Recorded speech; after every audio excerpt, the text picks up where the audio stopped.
La estereoisomería tiene tres raíces: estereo, que significa sólido; iso, que significa igual; y mería, que significa partes. Esta se divide en configuracional y conformacional. La conformacional se refiere a los confórmeros. La configuracional se divide en óptica y geométrica.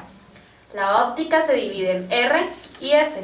La geométrica a su vez se divide en cis y trans. Un conformero es la estructura que puede adoptar un compuesto en el espacio. Si tenemos un ciclo hexano de esta manera, no podemos saber cuál es su estabilidad.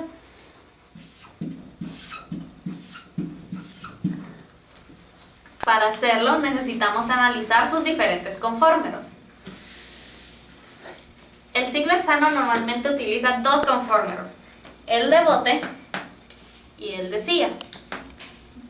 Estos los adopta rotando sobre un enlace simple. El de silla siempre es el conformero más estable. Ahora explicaremos los isómeros configuracional. Primero, los geométricos.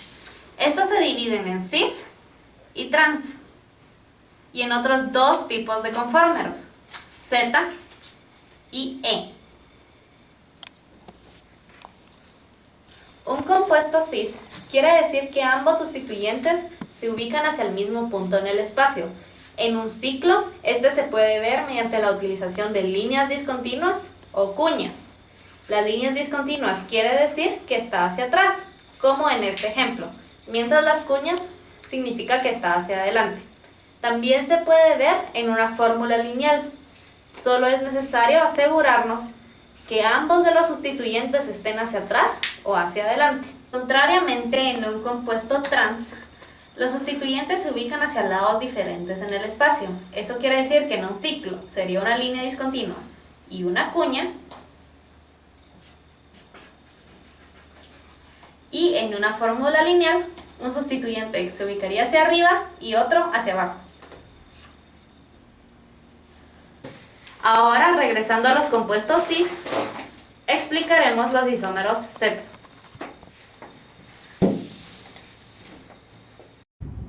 Para determinar la geometría de estos compuestos es necesario asignarle a cada sustituyente un orden de prioridad. Esto se hace utilizando las reglas de Callingor y Prelo, que se basan en el número atómico. En el siguiente ejemplo, el yodo y el bromo, los cuales son los grupos de mayor prioridad, se encuentran hacia el mismo lado, por lo que esto es un compuesto Z. Contrariamente, para un compuesto trans o E, los grupos de mayor prioridad deben encontrarse de lados diferentes. Como ven ahora, el yodo y el bromo están de lados diferentes, por lo cual el compuesto es clasificado como E. Con esto finalizamos con los isómeros geométricos e iniciaremos la explicación de los ópticos. Para explicar los conformeros ópticos, primero definiremos qué es quiralidad. La quiralidad es la capacidad del carbono de realizar enlaces con cuatro sustituyentes diferentes. Por ejemplo, esto no es quiralidad, debido a que son cuatro sustituyentes iguales. Al sustituir uno, el carbono sigue sin ser quiral. Sustituimos el siguiente,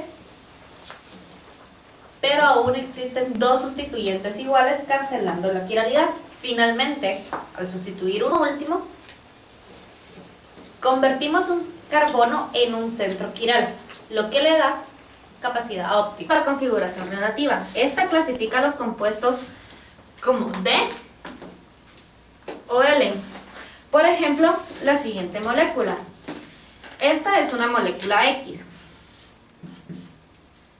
Si cuando la luz choca con ella, la molécula desvía la luz hacia el lado izquierdo,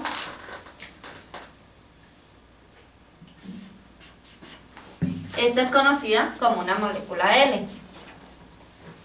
Si rota la luz hacia el lado derecho, es conocido como una molécula D.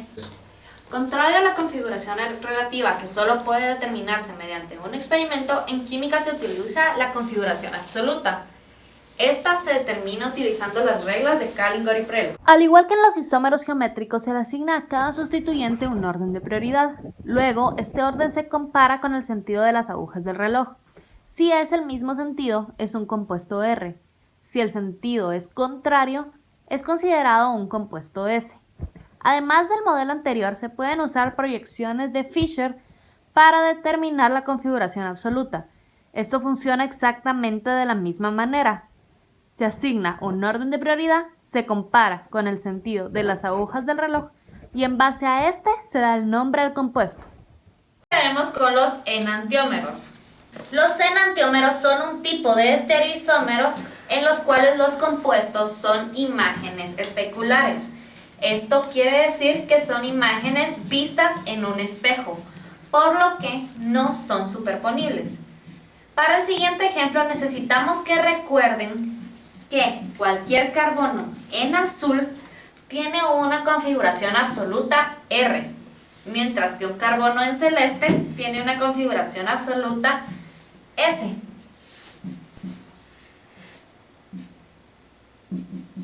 Es posible ver en el siguiente ejemplo que todos los centros quirales cambian.